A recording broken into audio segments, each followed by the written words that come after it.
যারে ইচ্ছা তারে দিয়া বসায় তাওহীদের মেলা। বলেন যারে ইচ্ছা তারে দিয়া বসায় তাওহীদের মেলা।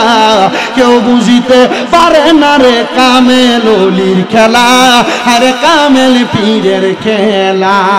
বন্ধুরে, অন্য কোন ব্যক্তির কথা বলা হয় নাই, কামেল ব্যক্তির কথা বলছে। যেটা সিগারেট খায় এটা কামেল, যেটা টিভি চায় এটা কামেল, যেটা বেরিয়েতলে বইয়া থাকে এটা কামেল। কামেল ওইটারে বলে না। যেটা কামেল এটা নামাজি, যেটা কামেল এটা শরীয়তের পক্ষের মানুষ, যেটা কামেল এটা তরিকতের সাগরে হকভাবে ডুব দিছে। কিন্তু এমন কামেল পীর খুঁজা পাওয়া বড় কষ্টের ব্যাপার। ও বন্ধু, আবু মুসা কারমনির দরবারে টানা 20 বছর থাকার পরে হযরতে আবু মুসা বলে, বাবা যেহেতু তুমি আমার কাছে 20 বছর ছিলা, আমি এখনো পর্যন্ত তোমারে কোনো কিছু দিতে পারি নাই, তাহলে চলো আমি তোমারে নিয়ে একটু মক্কা শরীফ যাব। হুজুর কেন কেন মক্কা শরীফ যাইবে? বলে মক্কায় যাইয়া আল্লাহর কাবা শরীফটা দেখতাম চাই। আল্লাহর কাবা যখন তাওয়াফ করব, সাফা মারওয়া সাই করব, মাকাম ইব্রাহিমের মধ্যে চুমু খাইব, যখন আমরা আল্লাহর কাবা ঘরের চত্বর ঘোরাফেরা করব, হে বাবা আবু উসমান শুনে নাও, আমি তোমারে নিয়ে মক্কার ঘরটা তাওয়াফ করতে চাই। এবার চলে গেলেন মক্কা তাওয়াফ করার জন্য। মক্কা থেকে চলে গেলেন মদিনার মধ্যে। মদিনার মধ্যে যাওয়ার পরে হযরতে আবু মুসা কারমনি রহমতুল্লাহ আলাইহি এবং আবু উসমান রহমতুল্লাহ আলাইহি মদিনা থেকে ফেরার পথে দেখা হইল হযরতে শাহ সুজা রহমতুল্লাহ আলাইহির সাথে। উনি দুনিয়ার কোনো সাধারণ আল্লাহর ওলি না, উনি হলেন দুনিয়ার জমিনের মধ্যে সবচাইতে রিয়াজতকারী বান্দা। আমরা দুনিয়াতে নামাজ পড়ি 5 ওয়াক্ত, আর শাহ সুজা নামাজ পড়তো 10 ওয়াক্ত। হুজুর আমরা 5 ওয়াক্ত নামাজ পড়ে কুল পাই না, উনি 10 ওয়াক্ত নামাজ কেমনে পড়তো? ডাক দিয়া কয়, ও শাহ সুজা গো, আপনি 10 ওয়াক্ত নামাজ পড়েন কেমনে? বলে শুনো আমি কেমনে 10 ওয়াক্ত নামাজ পড়ি। যারা মক্কায় গেছেন হজ করার জন্য, মদিনায় গেছেন জিয়ারত করার জন্য, আপনারা জানেন মক্কা শরীফে 5 ওয়াক্ত নামাজের আযান হয় না, মক্কায় আযান হয় 6 ওয়াক্ত নামাজের। হুজুর 6 ওয়াক্ত কেমনে? ফজরের আগে দিয়া তাহাজ্জুদের ওয়াক্তেরও আযান হয়। বন্ধুরে, ফজর, যোহর, আসর, মাগরিব, এশা ছাড়া এই তাহাজ্জুদের নামাজটা একটা ওয়াক্ত। আরেকটা নামাজ আছে যেই নামাজের নাম হলো সলাতুল হাজত। আরেকটা নামাজ আছে যেই নামাজের নাম হলো সলাতুল হাজতের নামাজ 2 নাম্বার। 1 নাম্বার সালাতুল তাসবিহ, 2 নাম্বার সালাতুল হাজতের নামাজ, 3 নাম্বার সলাতুল ইস্তিসকার নামাজ। সুবহানাল্লাহ বলেন না? সলাতুল ইস্তিসকার নামাজ। মাগরিবের নামাজের পরে আরেকটা নামাজ পড়ে সলাতুল আওয়াবিনের নামাজ, আরেকটা নামাজ পড়ে ইশরাকের নামাজ। মারহাবা বলবেন না? আমি এই 10 ওয়াক্ত নামাজ পড়তাম। এই 10 ওয়াক্ত নামাজ ছাড়া আমি রাত্রবেলায় এশারের নামাজ পড়া বিতিরের নামাজটা বাকি রাইখা আমি আরো মাঝে মাঝে 100 রাকাত নামাজ পড়তাম। শাহ সুজা গো, ওই 100 রাকাত নামাজটা কি নামাজ? ওই নামাজটা আপনি কেন পড়তেন? বলে ডাক দিয়ে ওই নামাজটা হইল সলাতুল খায়রের নামাজ। প্রথম রাকাতের মধ্যে সূরা ফাতিহা পড়তাম, পরের প্রথম রাকাতে সূরা ফাতিহার সাথে একটা সূরা মিলাইয়া আমি প্রথম রাকাত শেষ করতাম। দ্বিতীয় রাকাতের মধ্যে আমি সূরা ফাতিহা পড়ার পরে 3 বার সূরা ইখলাস পড়তাম। এভাবে আমি 100 রাকাত নামাজ পড়তাম এক রাইতে। ও শাহ সুজা কারমনি, এই নামাজ দিয়ে আপনি কি পাইছেন? বলে এই নামাজ দিয়ে আমি দুনিয়ার কোনো কিছু পাই নাই, তবে আমি নামাজটা পড়া একটা সেজদা দেই, যেই সেজদার নাম হলো সেজদাতুল শুকর, মানে আল্লাহ তাআলার শুকরিয়া সেজদা। ওই সেজদাটা দেওয়ার পরে আমি মাঝে মাঝে ঘরের মধ্যে যখন থাকি আমি দেখি আমার ভাঙ্গা ফেরার ঘরটা কেমন জানি নূরের আলোতে ঝলমল ঝলমল করতেছে। একদিন আমি নূরের আলোটা দেখা আমি যখন সেজদা থেকে মাথা উঠাইলাম, আমি দেখলাম সাদা রঙের পোশাক পরা একজন মানুষ আমার ঘরের মধ্যে দাঁড়িয়ে রয়েছে, কিন্তু ওনার শরীরের মধ্যে থেকে এমন একটা সাদা নূরের তাজান্নি বের হয়, আমি ওনার দিকে তাকাইতে পারতেছিলাম না। আমি জিজ্ঞাসা করলাম, কে গো আপনি কে? উনি আমারে ডাক দিয়া কয়, আমি হইলাম আল্লাহ তাআলার পয়গম্বর নবী মুহাম্মদ মুস্তাফা সাল্লাল্লাহু আলাইহি ওয়াসাল্লাম। আপনি কেন আমার ঘরের মধ্যে আগমন করেছেন? বলে আমি তো এই উম্মতদের চিন্তাই করেছিলাম যে এই উম্মত নামাজের মাধ্যমে আল্লাহ তাআলাকে সন্তুষ্টি করতে চাইব। ও শাহ সুজা, তোমার কি চোখের মধ্যে ঘুম পায় না? শাহ সুজা কয় আমি এই চোখটারে কেমনে আরেকটা পাতার সঙ্গে লাগাইতাম? এই চোখ তো এখনো চোখ যিনি বানাইছে তারে দেখে নাই, আমি কেমনে আমার চক্ষুটারে লাগাইতাম? এই চক্ষু দিয়া এই সুন্দর পৃথিবী দেখি, ওই খুদারে তো আমি এখনো পর্যন্ত দেখলাম না। শাহ সুজা কয় কে গো আপনি? তাইলে বুঝলাম আপনি আল্লাহ তাআলার পয়গম্বর।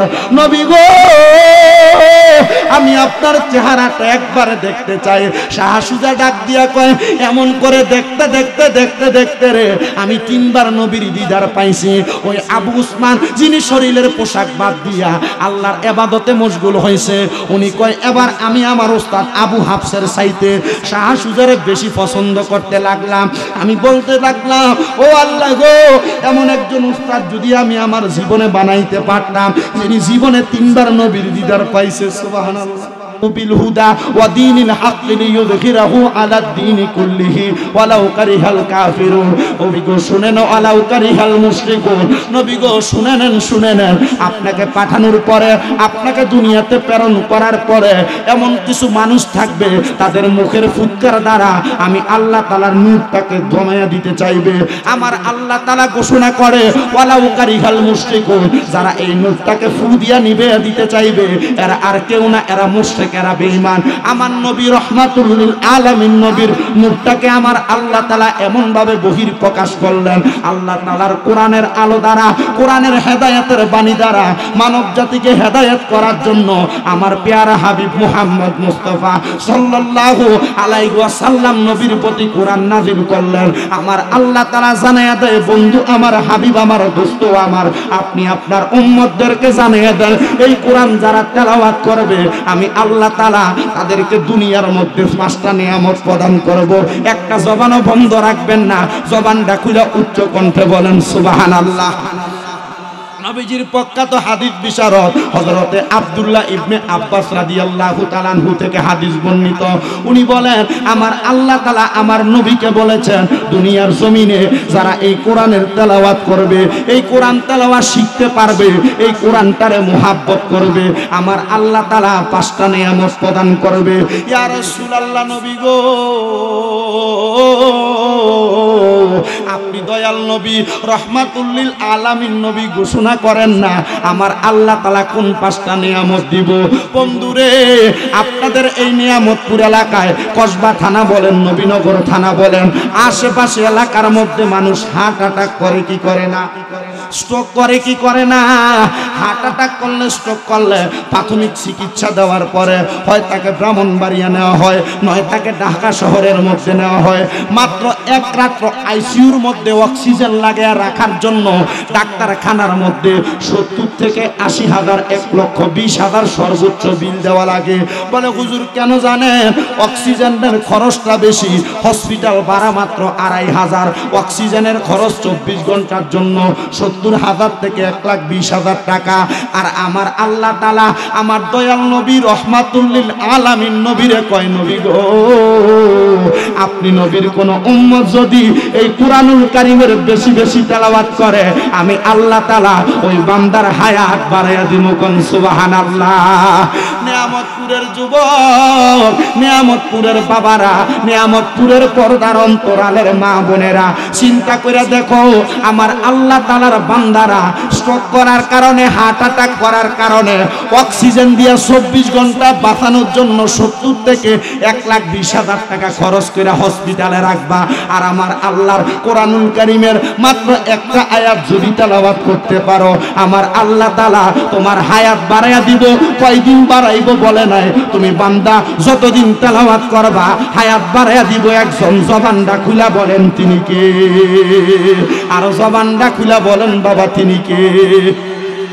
সাহাবায়ে কেরাম বলে ইয়া রাসূলুল্লাহ নবী গো, আপনি দয়াল নবী রহমাতুল লিল আলামিন নবী বলেন না আমার আল্লাহ তাআলা আর কি নিয়ামত প্রদান করবে?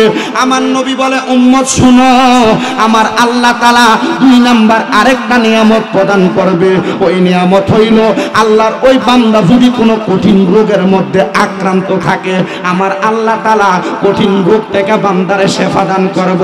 একমাত্র আল্লাহ তাআলা তাআলার কোরআনের তেলাওয়াতের কারণে। ও মুরব্বী বাবারা, সংসারের ব্যস্ততায় কোরআন তেলাওয়াত শিখতে পারেন নাই, পড়তে পারেন না। আমার যুবক ভাইয়েরা, মুরব্বী বাবাজিরা, সংসারের ব্যস্ততায় আপনারা দুনিয়ার কর্মব্যস্ততায় কোরআন শিখতে পারেন না। অন্য বেশি কোনো আয়াত তেলাওয়াত করা লাগবে না, যা পারেন তা বলবেন। যদি মুখ দিয়ে আপনি বলতে পারেন আলহামদুলিল্লাহি রাব্বিল আলামিন, এতটুক বলতে পারলে সারাদিন শুধু এটাই পড়বেন, লাভ হবে। যদি মুখ দিয়ে বলতে পারেন কুল হুয়াল্লাহু আহাদ, মুখ দিয়ে এতটুক বলতে পারলে সারাদিন এতটুক পড়বেন। আমার আল্লাহর ওয়াদা, আমার আল্লাহ তাআলা আমার নবীর মাধ্যমে জানাইছে, কোরআন তেলাওয়াতের মাধ্যমে কঠিন রোগ শেফা দান করব, কঠিন রোগ ভালো করে দিব। এবার আপনারা বলেন, আমরা কোরআন তেলাওয়াতের মাধ্যমে আমাদের কঠিন রোগ শেফা করার জন্য বেশি বেশি কোরআন তেলাওয়াতের দরকার আছে না নাই? পর্দার অন্তরালের আমার আম্মুজিরা গো, রমজান মাসে সবাই তো এক খতম কোরআন তেলাওয়াত সর্বনিম্ন করেছেন। এই রমজান মাসে যেমন ভাবে কোরআন তেলাওয়াত করেছেন, আগামী 11টা মাস আপনারা ঠিক তেমন ভাবে তেলাওয়াত করবেন, রানিং রাখবেন। দেখবেন আল্লাহ তাআলার নিয়ামতের কোনো শেষ হবে না। এবার আমার দয়াল নবী রহমাতুল লিল আলামিন নবী বলে, উম্মত শুনে নাও, 3 নাম্বার নিয়ামত, যেই বান্দা যদি অভাব অনটনের মধ্যে থাইকা আমার আল্লাহ তাআলার কোরআনটা বেশি বেশি তেলাওয়াত করে, আমার আল্লাহ ওই বান্দার অভাব অনটন দূর করে দেয়। মানে আল্লাহ তাআলা বান্দার রিজিক দিয়ে ভরপুর করে দেয়। অভাবে পড়ে গেছেন, 300 টাকা কামাই করেন, 400 টাকা কামাই করেন, 500 টাকা কামাই করেন, কোনো বরকত পান না। আল্লাহর নবীর কথা মোতাবেক আল্লাহর কোরআন তেলাওয়াত করেন, আপনার টাকার অভাব হবে না, পয়সার অভাব হবে না। বলে হুজুর কোরআনই তো পড়ি, সকাল থেকে সন্ধ্যা পর্যন্ত অসংখ্য তেলাওয়াত করি, আমার অভাব তো যায় না। তবে তাকে দেখেন রিকশা চালায়, তাকে দেখেন খেতে খামারে কাম করে, ওই ব্যক্তি আল্লাহর কোরআন তেলাওয়াত করে, 5 ওয়াক্ত নামাজ পড়ে, 5 লাখ টাকা যেই ব্যক্তি মাসে কামাই করে তার চাইতে শান্তিতে বসবাস করে। জিজ্ঞাসা করবেন 300 টাকা কামাই করে কেন এত সুখে থাকো, 500 টাকা কামাই করে কেন এত সুখে থাকো? এই ব্যক্তি বলবে একমাত্র আল্লাহ তাআলার কোরআন তেলাওয়াত করে অন্তরে যে শান্তিটা পায়, আমার 500, 1000, 1 লক্ষ টাকাতে আমি সেই শান্তি পাবো না। এবার বলেন, অভাব অনটন দূর কইরা রিজিকে বরকত আনার জন্য আল্লাহ তাআলার কোরআন বেশি বেশি তেলাওয়াতের দরকার আছে না নাই? নিয়ামত গেল 3টা, বলেন কয়টা? 3টা নিয়ামত গেল। হায়াত বৃদ্ধি, অসুস্থতা মুক্তি, 3 নাম্বার রিজিক পাইবেন। এবার আমার দয়াল নবী রহমাতুল লিল আলামিন নবী কয়, উম্মত রে, ও আমি নবীর উম্মতের দলেরা, যারা আল্লাহ তাআলার বেশি বেশি কোরআন তেলাওয়াত করবে, আমার আল্লাহ তাআলা ওই বান্দাদেরকে কঠিন বিপদ থেকে উদ্ধার করবে। কোরআন তেলাওয়াতকারী বান্দাকে আল্লাহ তাআলা বিপদ থেকে উদ্ধার করবে। এবার আপনারা বলেন, বিপদ থেকে বাঁচার জন্য আমরা সবাই আল্লাহ তাআলার কোরআন বেশি বেশি তেলাওয়াত করার দরকার আছে না নাই? মুসলমান, আমার আল্লাহ তাআলার কোরআন যারা বেশি বেশি তেলাওয়াত করবে, আমার আল্লাহ তাআলা তাদের মরণ যন্ত্রণা কমাইয়া দিবে। ও আল্লাহ, মরণ যন্ত্রণা কেমনে কমাইবে? মরণের সময় তো আপনি আল্লাহ আমরার সামনে থাকবেন না। আল্লাহ গো, মরণের সময় একজন ফেরেশতা আগমন করবে, যেই ফেরেশতা মালাকুল মউত আজরাইল আলাইহিস সালাতু ওয়াস সালাম। তাহলে আমরার মরণ কেমনে কষ্ট ছাড়া হবে? আমার দয়াল নবী রহমাতুল লিল আলামিন নবী জানাইয়া দেয়, উম্মত রে, আজরাইল আসার আগে কোরআন তেলাওয়াতকারী বান্দার সামনে আমার আল্লাহ তাআলা রহমতের 2 জন ফেরেশতা পাঠাইব। জবানটা কুইলা উচ্চ কণ্ঠে জোরে জোরে পড়েন সুবহানাল্লাহ। একটা জবান বন্ধ রাখবেন না, জবান খুলে উচ্চ কণ্ঠে একটু দরুদ শরীফ পড়েন, সালাতুন ইয়া রাসূলুল্লাহ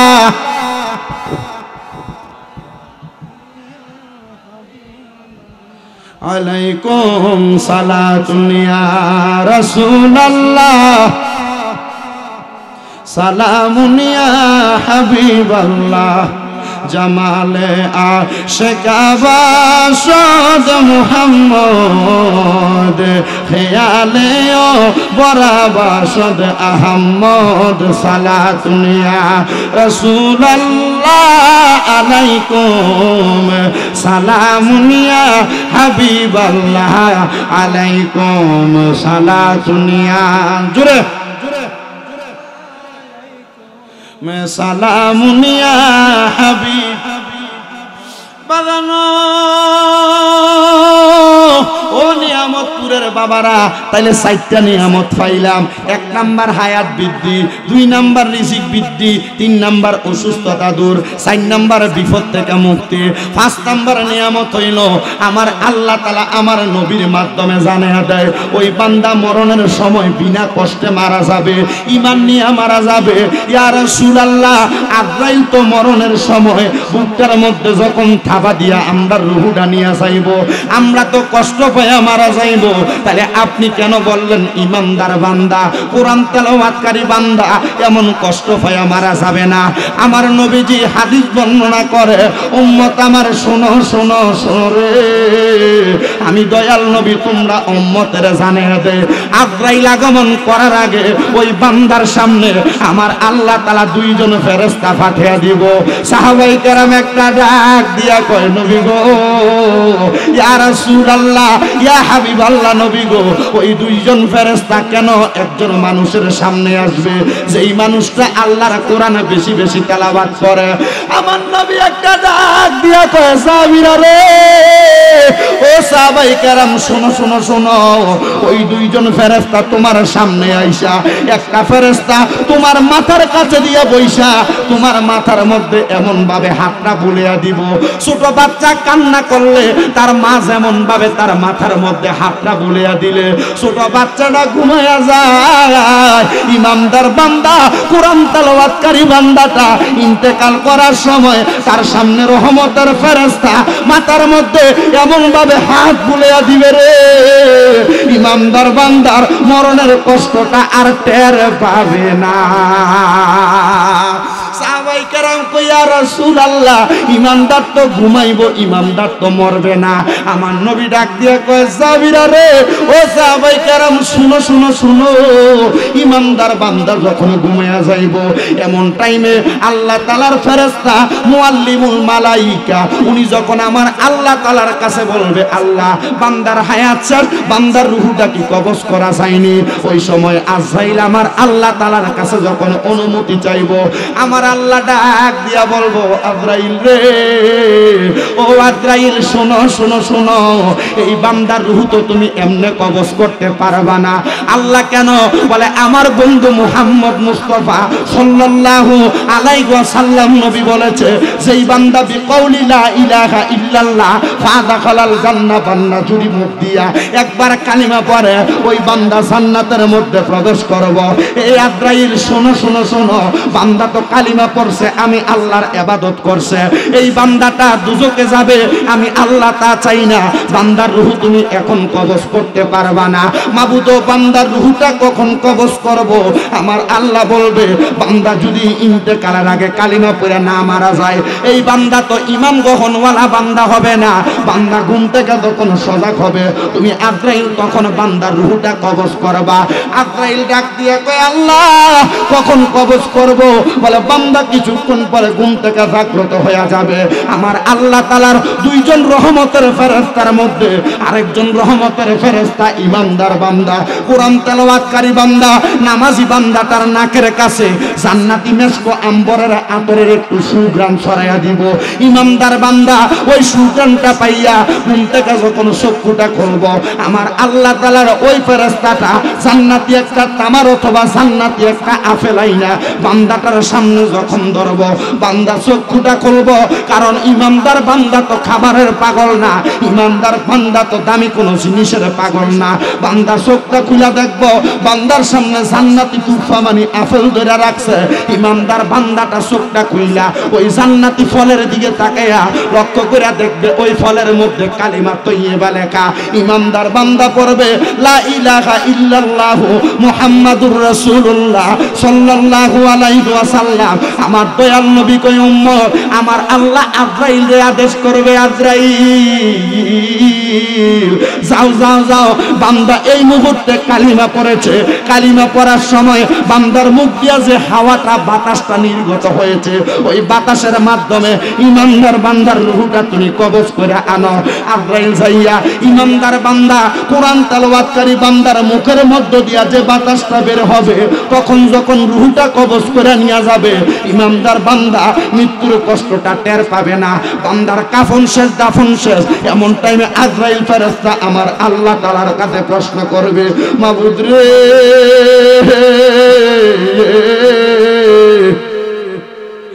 ও আল্লাহ, রূহ তো আমি কবজ করলাম, কিন্তু এই রূহটারে আমি আলমে আরোহার মধ্যে রাখবো বলে হ্যাঁ।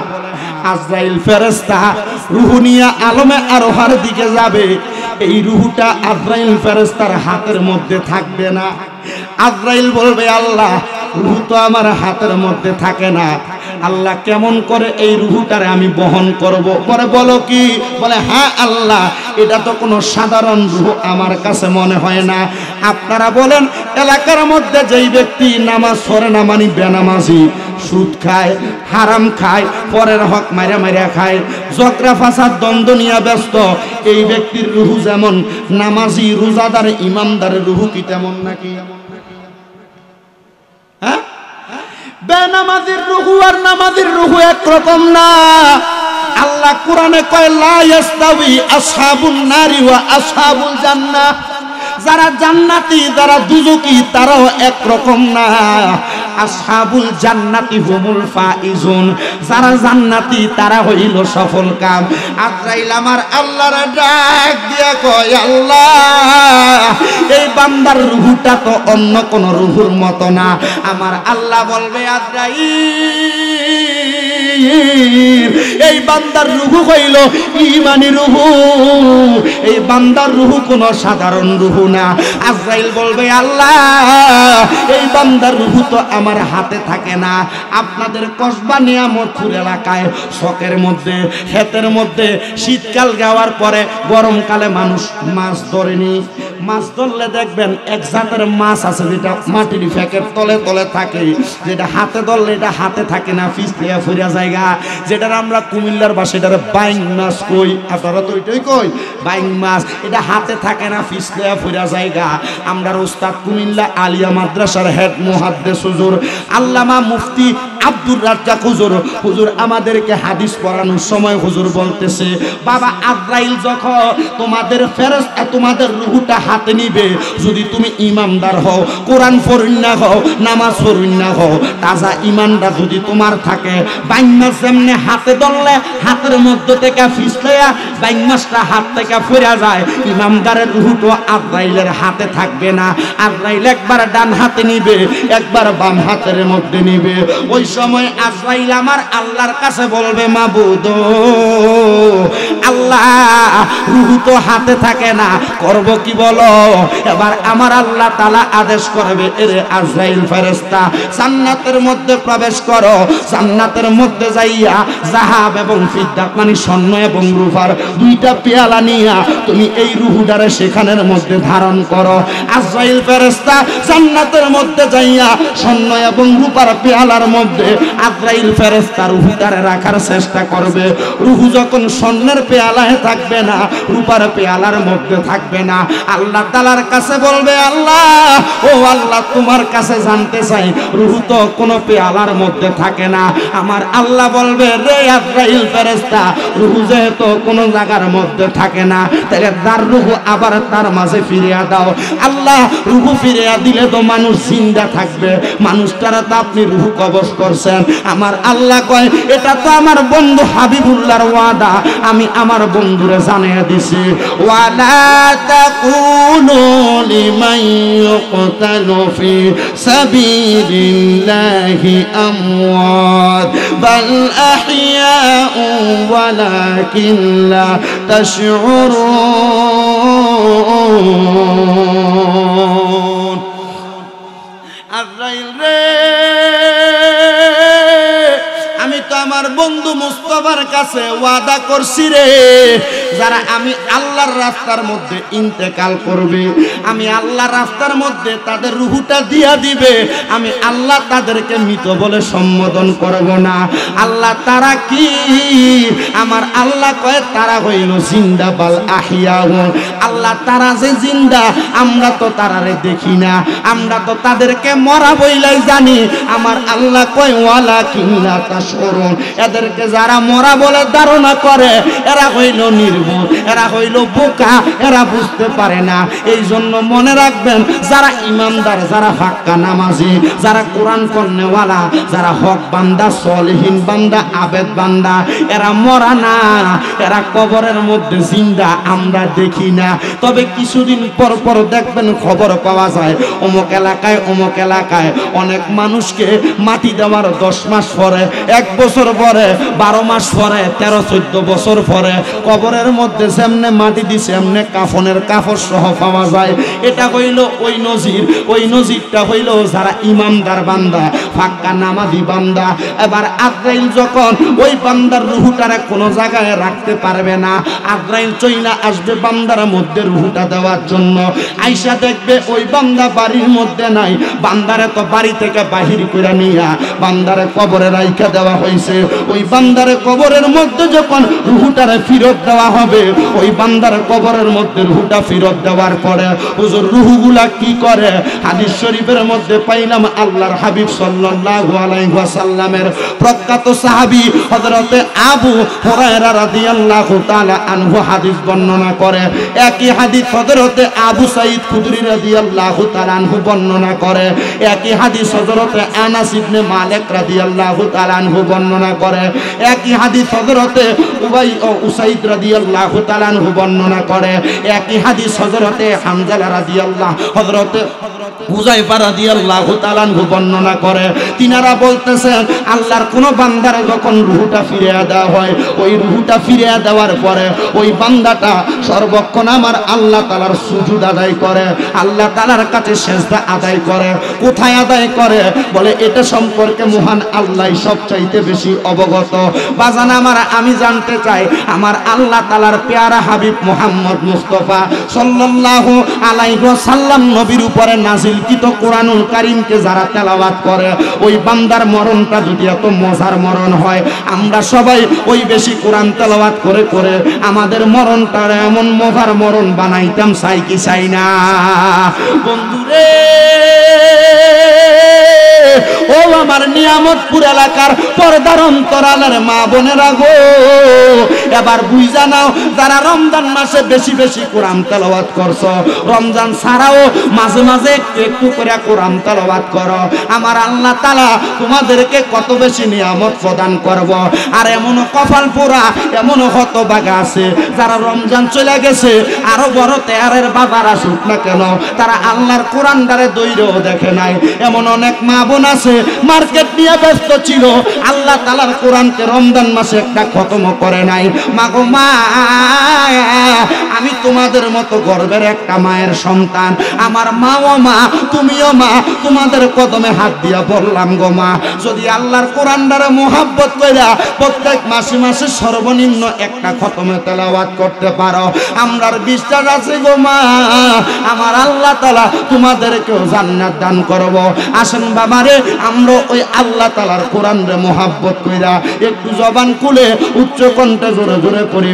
আমার যখন সম্পদের কোনো অভাব ছিল না, আমার কাছে যখন টাকার কোনো অভাব ছিল না, আমার কাছে যখন পয়সার কোনো অভাব ছিল না, আমি আবু ওসমান খোরাসানী রহমতুল্লাহ আলাইহি, আমি দুনিয়ার জমিনে যখন চলাফেরা করতাম, আমার কাছে কোটি কোটি দিরহাম ছিল, কিন্তু এলাকার মানুষকে আমি মানুষ মনে করতাম না। দেখবেন রে নিয়ামতপুরের যুবক ভাইয়েরা, নিয়ামতপুরের মুরব্বী বাবারা, এলাকার মধ্যে মাঝে মাঝে হঠাৎ বড় লোক হওয়া অনেক মানুষ দেখা যায়, হঠাৎ টাকার মালিক দেখা যায়, এলাকার মানুষ সে মানুষই মনে করে না, রিক্সার ড্রাইভাররে মানুষই মনে করে না, এলাকার কৃষকরে মানুষই মনে করে না। আবার এমন অনেক ধনী আছে, সে যে কোটি টাকার মালিক তারা দেখলে বোঝা যায় না। বন্ধুরে আমার, ও নবীর উম্মতের দলেরা, ও নিয়ামতপুরের পর্দার অন্তরালের মা বোনেরা, হযরতে আবু উসমানের স্বভাব কেমন ছিল শুনো গো। আবু উসমান বলে, আমার শরীরের মধ্যে যে খেরকাটা আমি পড়তাম, যে পাঞ্জাবিটা আমি পড়তাম, ওই পাঞ্জাবির সুতাগুলার মধ্যে আমি স্বর্ণ খচিত করে করে পড়তাম। আমার সম্পদের এমন অহংকার ছিল, ওই অহংকারের কারণে আমি মানুষের কাছে দিয়েও যাইতাম না। আমি মাথার মধ্যে যেই পাগড়ি লাগাইতাম, আমার মাথার মধ্যে যেই পোশাক আমি পরতাম, মাথার মধ্যে টুপি লাগাইতাম, ওই টুপিটার মধ্যে হীরা মানিক মুক্তা জহরত মহব্বত লাগাইয়া দিতাম। হঠাৎ করে রাস্তা দিয়ে যাওয়ার সময় মানুষ আমার সামনে পড়লে আমি মানুষকে ততটা সম্মান করতাম না। আবু উসমান ডাক দিয়া কয়, ও জগৎবাসীরা, আমি যখন তাদেরকে সম্মান করতাম না, হঠাৎ আমার সঙ্গে আল্লামা হাফস রহমতুল্লাহ আলাইহির দেখা হইল। জিনার বাড়ি হইল সামদেশের মধ্যে। হাফস রহমতুল্লাহ আলাই আমার সামনে দাঁড়াইয়া আমার চোখের দিকে চোখটা যখন রাখলো, আমি চিন্তায় পড়ে গেলাম, এই আল্লামা আবু হাফসের চেহারাটা এত সুন্দর দেখা যায়। বাড়ি হইল সামদেশে, যে সামের জন্য আমার নবী দোয়া করে গেছে। ওই আবু হাফস হযরতে আবু উসমানের দিকে তাকাইয়া ডাক দিয়া কয়, আবু উসমান, এখনো বিবাহ করো নাই, এত সুন্দর পোশাক পরলা, এখনো সম্পদের কমতি হয় নাই, এত সুন্দর মাথার মধ্যে পাগড়ি লাগাইলা। আবু উসমান চিন্তা করছনি, তোমার যত সম্পদ আছে, তোমার বাবা তোমার এই সম্পদ দিয়া গেছে, তোমার দাদা তোমার সম্পদ দিয়া গেছে। আবু উসমান রে, তোমার মায়ের পৈতৃক সম্পত্তি পাইয়া তুমি আবু উসমান সম্পদ নিয়ে তো বড়াই করো, তোমার মা কোথায়? আবু উসমান চোখের পানিগুলা ছাইরা দিছে। ডাক দিয়ে আল্লামা হাফস, শুনে নে, আমার মা জননীর আমি ভালো করে দেখি নাই, আমি বুঝদারা হওয়ার পরে আমার মা ইন্তেকাল করেছে। হুজুর শুনেন গো, আমার আব্বাজানকে আমি যতদিন দেখেছি, আমার আব্বাজানকে আমি এমন সুন্দর পোশাক পরতে দেখেছি। ডাক দিয়ে কই, রে আবু উসমান, তোমার আব্বাজান কোন জায়গায় আছে? উনি ডাক দিয়ে, আমার আব্বাজান ওই যে সামনে গোরস্থানে শুয়ে আছে। তোমার মা কোন জায়গায় আছে? বলে, আমার মা ওই গোরস্থানে শুয়ে আছে। আল্লামা আবু হাফস ডাক দিয়ে কই, ও আবু উসমান, তোমার আব্বা আম্মা যদি এই গোরস্থানে শুয়ে থাকে, তাইলে বলো না তোমার বাবার বাবা যিনি, তিনি তোমার দাদা, তোমার মায়ের বাবা যিনি, যিনি তোমার নানা, তারা দুইজন কোথায়? বলে, তারা যেহেতু চলে গেছে, তাদের পূর্বের পুরুষরাও তো চলে গেছে। আবু উসমান রে, এত সম্পদ তুমি বানাইলা, সম্পদের বাহাদুরি দেখাও, একটা বার কি মহান মনিবরে তুমি ভয় করো না? আবু উসমান বলে, এমন সময় আমারে আল্লামা হাফস রহমতুল্লাহ আলাইহি উনার ডান হাতের শাহাদাত আঙ্গুল দিয়া একজন বণিকের ব্যবসায়িক ঘোড়ার দিকে তাকাইতে বললেন। কিসের দিকে? ঘোড়ার দিকে তাকাইতে বললেন। আমি তাকিয়ে দেখলাম ওই বণিক, বণিক বলতে কাদেরকে বোঝাকে বুঝেন? বণিক বলতে বোঝায় আরবে যারা বড় বড় ব্যবসায়ী ছিল তাদেরকে বণিক বলতো। ওই বণিক ব্যক্তির ঘোড়ার দিকে তাকাইতে বললেন। উনি বললেন, তাকিয়ে দেখো, বণিকটা নিচে বসে আছে আর ঘোড়াটা দাঁড়িয়ে আছে। ঘোড়ার পিঠের মধ্যে একটা অবস্থাজনিত একটা রোগ ছিল, যে রোগের কারণে ঘোড়ার পিঠের মধ্যে কিরাই ধইরা ধইরা ঘোড়ার পিঠটাকে খায়া ফেলতেছে। ঘোড়াটার সামর্থ্য নাই, এত পাওয়ারফুল পানি দৌড়াইতে পারে টকবক কইরা, ওই ঘোড়াটা তার কিরাগুলারে হাত দিয়া ছুটাইতে পারতেছে না। ডাক দিয়া কয়, রে আবু উসমান, এই সম্পদ তোমার কাছে আছে, চিন্তা করে দেখো, যদি তোমার দুইটা হাতকে ওই আল্লাহ তাআলা অসার করে দিত রে, তাইলে তোমারও কিন্তু এই ঘোড়ার মতো কিরাই খাইতো। তুমি কি পারবানি এই ঘোড়ার মতো তোমার জীবনটারে সাজাইতা? হুজুর, ঘোড়া তো দাঁড়ায়া দাঁড়ায়া থাকে, ঘোড়া তো দাঁড়ায়া দাঁড়ায়া থাকে, ঘোড়া তো দুনিয়াতে এত সুন্দর করে চলতে পারে না। ডাক দিয়ে আবু উসমান, যেই বান্দা বেশি যত দাঁড়ায়া দাঁড়ায়া তার মনিবের সামনে থাকতে পারবে, ওই বান্দারে তার মনিব তার বেশি কবুল করে নিবে। হুজুর, বুঝতে পারলাম না আপনি আমার কোন দাঁড়ানোর কথা বললেন?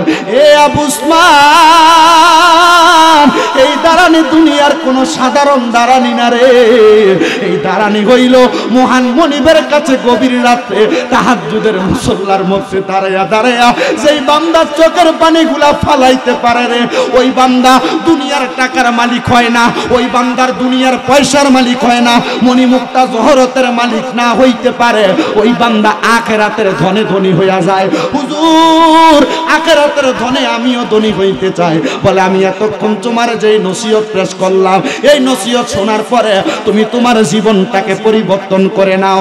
উনি বলে, আমি দৌড়াইয়া যাইয়া ওই ঘোড়ার পিঠের মধ্যে আমার শরীরের স্বর্ণকচিত জামাটা ঘোড়ার গায়ের মধ্যে দিয়া দিলাম, আমার মাথার পাগড়িটারে খুইলা আমি ওই ঘোড়াটার পিঠের কেরাগুলা পরিষ্কার করে দিলাম। কিন্তু আমি একবারও চিন্তা করলাম না আমার হালটা কেমনে এত পরিবর্তন হয়ে গেল। আমার কোটি টাকা, আমার দেরহামগুলা আমার বাড়ির মধ্যে পড়ে রইল, আমি আমার বাড়ি ঘরে ছাইরা দিয়া আমি আবার চলে গেলাম কেরমান রাজ্যের মধ্যে। ওই জায়গায় আবু মুসা কেরমানি রহমতুল্লাহ আলাইহি নামক একজন বড় মাপের আল্লাহর অলি ছিল। আমি আবু মুসার কাছে একটানা 20 বছর ছিলাম, কিন্তু 20 বছর থাকার আগে আমি যখন আমার বাড়ি ঘর ত্যাগ করে দিয়া আবু মুসার দরবারে গেলাম, আবু মুসা একদিন না 2 দিন না টানা 8 মাস আমারে তার দরবারে ঢুকতে দেয় নাই, তার রাজপ্রাসাদের মধ্যে, তার খানকার মধ্যে ঢুকতে দেয় নাই। আমি জিজ্ঞাসা করলাম, ও আবু মুসা কারমনি, আমারে কেন আপনি আপনার রাজপ্রাসাদ, আপনার খানকায় ঢুকান না? আবু মুসা ডাক দিয়া কয়, তুমি হইলা রাজ্য বংশীয় মানুষ, তুমি তো আমার খানকায় বেশি দিন টিকতে পারবা না। বলে হুজুর কেন? বলে আমার খানকার মধ্যে রিয়াজত হয়, আমার খানকার মধ্যে মাওলার সন্ধান করা হয়, আমার খানকার মধ্যে এমন ভাবে টাকা হয় একদিন নাই একটানা 1 মাস পর্যন্ত কোনো খাবার পাওয়া যায় না। হুজুর নিজের জীবনটারে মাওলার কাছে পবিত্র বানানোর জন্য আমি 1 মাস কেন 1 বছর না খেয়ে থাকতে পারবো? হযরতে আবু মুসা কারমনি ডাক দিয়া কয়, বাবা 1 বছর না খেয়ে থাকা সম্ভব না, আয় আয় আয়। একটানা 8 মাস আমার দরবারের সামনে বৈশা থাকার কারণে আমি বুঝতে পারলাম তোমার জীবন পরিবর্তনের জন্য মনে একটা আশা জাগছে। হুজুর হ্যাঁ হ্যাঁ হ্যাঁ, আমার মনের মধ্যে আশা জাগছে। 20 বছর খেদমত করার পরে আমার আল্লাহ তাআলার ওই বান্দা আবু মুসা কারমনি কয়, আর তুমি আমার কাছে থাকা লাগবে না। হুজুর কেন কেন টাকা লাগবে না গো? বলে না থাকার কারণ হইল 20 বছরের রিয়াজতে তোমার সিনার মধ্যে এলমে শরীয়ত, এলমে তরিকত, এলমে হাকিকত, এলমে মারিফত চলে গেছে। সবাই জবান খুলে দুরূদ শরীফ পড়েন, সালাতুনিয়া রাসূলুল্লাহ সালামুনিয়া আলাইকুম, সালাতুনিয়া রাসূলুল্লাহ আলাইকুম, সালামুনিয়া হাবিবাল্লাহ। इश्क़ महबूब खुदा जिसे दिल में हासिल नहीं, लाखों मोमिन हो मगर ईमान में कामिल नहीं, सलातुनिया रसूल अल्लाह सलामुनिया। ওরে চাইলে কেহ পীরের বস্তু নাহি নিতে পারে, আমার উপযুক্ত হইলে রে দয়াল টান দিয়া নয় কাছের তোরে, টান দিয়া নয় কাছে। দয়াল যারে ইচ্ছা তারে দিয়া বসায় তাওহীদের মেলা, বলেন যারে ইচ্ছা তারে দিয়া বসায় তাওহীদের মেলা। কেউ বুঝিতে পারে না রে কামেল ওলির খেলা, আরে কামেল পীরের খেলা। বন্ধুরে অন্য কোন ব্যক্তির কথা বলা হয় নাই, কামেল ব্যক্তির কথা বলছে। যেটা সিগারেট খায় এটা কামেল, যেটা টিভি চায় এটা কামেল, যেটা বেরিয়েতলে বইয়া থাকে এটা কামেল। কামেল ওইটারে বলে না, যেটা কামেল এটা নামাজি, যেটা কামেল এটা শরীয়তের পক্ষের মানুষ, যেটা কামেল এটা তরিকতের সাগরে হকভাবে ডুব দিছে। কিন্তু এমন কামেল পীর খুঁজা পাওয়া বড় কষ্টের ব্যাপার। ও বন্ধু, আবু মুসা কারমনির দরবারে টানা 20 বছর থাকার পরে হযরতে আবু মুসা বলে, বাবা যেহেতু তুমি আমার কাছে 20 বছর ছিলা, আমি এখনো পর্যন্ত তোমারে কোনো কিছু দিতে পারি নাই, তাহলে চলো আমি তোমারে নিয়ে একটু মক্কা শরীফ যাব। হুজুর কেন কেন মক্কা শরীফ যাইবে? বলে মক্কায় যাইয়া আল্লাহর কাবা শরীফটা দেখতাম চাই। আল্লাহর কাবা যখন তাওয়াফ করব, সাফা মারওয়া সাই করব, মাকাম ইব্রাহিমের মধ্যে চুমু খাইব, যখন আমরা আল্লাহর কাবা ঘরের চত্বর ঘোরাফেরা করব, হে বাবা আবু উসমান শুনে নাও, আমি তোমার নিয়ে মক্কার ঘরটা তাওয়াফ করতে চাই।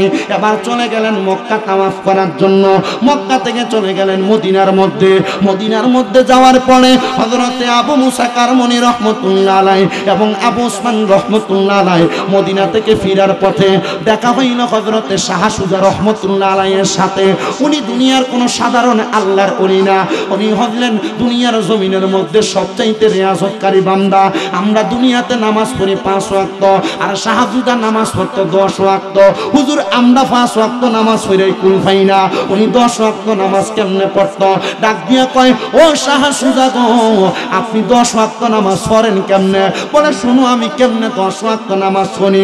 যারা মক্কায় গেছেন হজ করার জন্য, মদিনায় গেছেন জিয়ারত করার জন্য, আপনারা জানেন মক্কা শরীফে 5 ওয়াক্ত নামাজের আযান হয় না, মক্কায় আযান হয় 6 ওয়াক্ত নামাজের। হুজুর 6 ওয়াক্ত কেমনে? ফজরের আগে দিয়া তাহাজ্জুদের ওয়াক্তেরও আযান হয়। বন্ধুরে, ফজর, যোহর, আসর, মাগরিব, এশা ছাড়া এই তাহাজ্জুদের নামাজটা একটা ওয়াক্ত। আরেকটা নামাজ আছে যেই নামাজের নাম হলো সলাতুল হাজত। আরেকটা নামাজ আছে যেই নামাজের নাম হলো সলাতুল হাজতের নামাজ 2 নাম্বার। 1 নাম্বার সালাতুল তাসবিহ, 2 নাম্বার সালাতুল হাজতের নামাজ, 3 নাম্বার সলাতুল ইস্তিসকার নামাজ। সুবহানাল্লাহ বলেন না? সলাতুল ইস্তিসকার নামাজ। মাগরিবের নামাজের পরে আরেকটা নামাজ পড়ে সলাতুল আওয়াবিনের নামাজ, আরেকটা নামাজ পড়ে ইশরাকের নামাজ। মারহাবা বলবেন না? আমি এই 10 ওয়াক্ত নামাজ পড়তাম। এই 10 ওয়াক্ত নামাজ ছাড়া আমি রাত্রবেলায় আসরের নামাজ পড়া বিতিরের নামাজটা বাকি রাইখা আমি আরো মাঝে মাঝে 100 রাকাত নামাজ পড়তাম। সাহা সুজা গো, ওই 100 রাকাত নামাজটা কি নামাজ? ওই নামাজটা আপনি কেন পড়তেন? বলে ডাক দিয়ে তো এই নামাজটা হইল সলাতুল খায়রের নামাজ। প্রথম রাকাতের মধ্যে সূরা ফাতিহা পড়তাম, পরের প্রথম রাকাতে সূরা ফাতিহার সাথে একটা সূরা মিলাইয়া আমি প্রথম রাকাত শেষ করতাম। দ্বিতীয় রাকাতের মধ্যে আমি সূরা ফাতিহা পড়ার পরে 3 বার সূরা ইখলাস পড়তাম। এভাবে আমি 100 রাকাত নামাজ পড়তাম এক রাইতে। ও শাহ সুদা কারমনি, এই নামাজ দিয়ে আপনি কি পাইছেন? বলে এই নামাজ দিয়ে আমি দুনিয়ার কোনো কিছু পাই নাই, তবে আমি নামাজটা পড়া একটা সেজদা দেই, যেই সেজদার নাম হলো সেজদাতুল শুকর, মানে আল্লাহ তাআলার শুকরিয়া সেজদা। ওই সেজদাটা দেওয়ার পরে আমি মাঝে মাঝে ঘরের মধ্যে যখন থাকি আমি দেখি আমার ভাঙ্গা ফেরার ঘরটা কেমন জানি নূরের আলোতে ঝলমল ঝলমল করতেছে। একদিন আমি নূরের আলোটা দেখা আমি যখন সেজদা থেকে মাথা উঠাইলাম, আমি দেখলাম সাদা রঙের পোশাক পরা একজন মানুষ আমার ঘরের মধ্যে দাঁড়িয়ে রয়েছে, কিন্তু ওনার শরীরের মধ্যে থেকে এমন একটা সাদা নূরের তাজান্নি বের হয়, আমি ওনার দিকে তাকাইতে পারতেছিলাম না। আমি জিজ্ঞাসা করলাম, কে গো আপনি কে? উনি আমারে ডাক দিয়ে কয়, আমি হইলাম আল্লাহ তাআলার পয়গম্বর নবী মুহাম্মদ মুস্তাফা সাল্লাল্লাহু আলাইহি ওয়াসাল্লাম। আপনি কেন আমার ঘরের মধ্যে আগমন করেছেন? বলে আমি তো এই উম্মতদের চিন্তাই করেছিলাম যে এই উম্মত নামাজের মাধ্যমে আল্লাহ তাআলাকে সন্তুষ্টি করতে চাইব। ও শাহ সুজা, তোমার কি চোখের মধ্যে ঘুম পায় না? শাহ সুজা কয়, আমি এই চোখটারে কেমনে আরেকটা পাতার সঙ্গে লাগাইতাম? এই চোখ তো এখনো চোখ যিনি বানাইছে তারে দেখে নাই, আমি কেমনে আমার চক্ষুটারে লাগাইতাম? এই চক্ষু দিয়া এই সুন্দর পৃথিবী দেখি, ওই খুদারে তো আমি এখনো পর্যন্ত দেখলাম না। শাহ সুজা কয়, কে গো আপনি? তাইলে বুঝলাম আপনি আল্লাহ তাআলার পয়গম্বর নবী গো, আমি আপনার চেহারাটা একবার দেখতে চাই। শাহ সুজা ডাক দিয়া কয়, এমন করে দেখতে দেখতে দেখতে দেখতে রে আমি 3 বার নবীর দিদার পাইছি। ওই আবু উসমান যিনি শরীরের পোশাক বাদ দিয়া আল্লাহর ইবাদতে মশগুল হয়েছে, উনি কয় এবার আমি আমার ওস্তাদ আবু হাফসের চাইতে শাহ সুজারে বেশি পছন্দ করতে লাগলাম। আমি বলতে লাগলাম, ও আল্লাহ গো, এমন একজন উস্তাদ যদি আমি আমার জীবনে বানাইতে পারতাম যিনি জীবনে 3 বার নবীর দিদার পাইছে। সুবহানাল্লাহ। আপনারা নবীর দিদার চান না? হ্যাঁ, তো নবীর দিদার যারা চাই অনেকে মাথায় নিরাল হয়ে রয়েছেন আপনারা, আমার কাছে ভাল লাগে না। এখন কিন্তু ওয়াজ করতে কষ্ট, সিজনের ওয়াজ আর এখনের ওয়াজ এক না। সিজনের ওয়াজ আমি যেমন ওয়াজ করবো আপনি আপনারা শুনবেন, কিন্তু এখনের ওয়াজ আপনারা যে এতক্ষণ এখানে বসায় রাখছি আমার কষ্ট হয়েছে, একটু জিরাই নাই, কারণ পাশে আরো 2টা মাহফিল চলতেছে। আমি যদি একটু ড্যাম দিয়ে দিই আপনি উঠতে যাবেন, যে বলে ঘুমাইলেই বালা। বুঝেন নাই কথা? তারপরে একটা আওয়াজ দিতে হইব, বলেন আমরা সবাই নবীর দিদার চাই কি চাই না? একবার দিদার দিবেন গো নবীজি, আমার নয়ন ভরে তোমায় দেখব। একবার দিদার দিবেন গো নবীজি, আমার নয়ন ভরে তোমায় দেখব। দিলের সাথে বিঠায়া তোমায় দেখব, আমার পরাণ ভরে তোমায় দেখব, একবার দিদার দিবেন গো নবীজি, আমার পরাণ ভরে তোমায় দেখব। ও নিয়ামতপুরের যুবক, ও নিয়ামতপুরের মুরব্বী বাবারা, ও নিয়ামতপুরের পর্দার অন্তরালের মা বোনেরা, একবার তো জীবনে নবী যদি না দেখা মারা যাও, নবীর উম্মত দাবি করো, জীবন তো সফল আর সার্থক হইল না। ওই আবু শাহ সুজা রহমতুল্লাহ নাই, উনি বলে আমি 3 বার নবী দেখছি। ওনার ছাত্র ডাক দিয়া কয় আমি ওসমান, আবু ওসমান মদিনা থেকে ফিরে যাচ্ছি, ওনাকে দেখার পর আমার মনে হইল এমন একজন উস্তাদ আমার জীবনে দরকার, যিনি জীবনে 3 বার নবীকে স্বপ্ন দেখেছেন। উনি ডাক দিয়া কয় আমি আমার সাহস দেখে ওনাকে বলতে পারলাম না, কিন্তু আমার কর্ম দেখা যখন আমি এবং আমার উস্তাদ হাফস রহমতুল্লাহ আলাই আবু মুসার দরবার থেকে আমি চলে আসা সুজার দরবার থেকে চলে যাচ্ছিলাম, এমন টাইমে আমারে যখন বলতে লাগলেন আমি ওনার দরবার থেকে চলে যাব, শাহ সুজা কারমনি আমার উস্তাদ আবু হাফসেরে বলল, হুজুর আবু হাফস, আপনার যে ভক্ত এবং ছাত্র হযরতে আবু ওসমান, ওনারে আমার পছন্দ। আগের যুগের জিনারা বড় আল্লাহর ওলি ছিলেন, ওনাদের একটা খাসলত ছিল, ওনারা ওনাদের সঙ্গী জিনারা ছিলেন তাদেরকে ওনার খাসলতের বানিয়ে নিতেন। হযরতে শাহ সুজা কারমনি তার খাসলত দেখে, তার আমল এবং আখলাক চরিত্র দেখে বলছে, হুজুর আপনার ছাত্রটার আমার খুব পছন্দ, এর আপনি আমার দিয়া যান। ওই বক্তটা উনি বলছে ওনারে আমার পছন্দ, আর উনি তাকে চাইছে কার কাছে? তার ওস্তাদের কাছে। সুবহানাল্লাহ কন্যা। উনি ডাক দিয়া বলেন তারে আমার কাছে রাখলাম, তার উস্তাদ তাকে 20 বছর রাখছে, আমি তারে আমার কাছে রাখলাম 2 বছর। 2 বছর রাখার পরে সে যখন অনেক এলেম অর্জন করলো, আমি তাকে বললাম বাবা এলেম অর্জন করেছো, তবে তোমার এলেম অর্জনের মাঝে কিছু অহংকার দেখা যায়। এ বাবা যা যা যা, অহংকারের কারণে আমি তোকে আমার কাছ থেকে বিদায় করে দিলাম। কিন্তু ছাত্র ডাক দিয়া কয়, যেই উস্তাদ 3 বার নবীজিকে দেখলো, এই উস্তাদকে আমি আমার কাছ থেকে, আমি ওনার কাছ থেকে যাব না। উনি বলেন আমি উস্তাদের ঘর থেকে বের হওয়ার পরে, খানকা থেকে বের হওয়ার পরে আমি আবার ঘরের আড়ালে থাইকা থাইকা প্রত্যেক দিন আমি আমার উস্তাদকে লুকিয়ে লুকিয়ে দেখতাম। হঠাৎ করে আমার মনে চিন্তার উদয়, আবার আপনি আমারে আপনার কাছে ডেকে নিয়ে আসলেন। হযরতে শাহ সুজা বলে আল্লাহর কসম, আমি 3 বার নবীর দিদার পাওয়ার পরে আজকে একটানা 60 বছর পর্যন্ত আমি আমার নবীকে দেখার জন্য কান্নাকাটি করতেছি। আমার নবী আমারে দিদার দেয় না রে আবু ওসমান। তবে আল্লাহর কসম, গতকালকে রাত্রবেলা আমি যখন ইবাদত করতে করতে নামাজের মুসল্লার মধ্যে ঘুমিয়ে গেছি, হঠাৎ করে আমার নবী খবর দিছে রে, এ শাহ সুজা আবু ওসমান কোন সাধারণ ব্যক্তি না রে, ইবাদত করতে করতে তার সিনাটা মাওলা পাকের কাছে বড় পছন্দের হয়ে গেছে, তারে কেন বিদায় করলা, তারে খবর দিয়া তোমার কাছে নিয়ে আসো।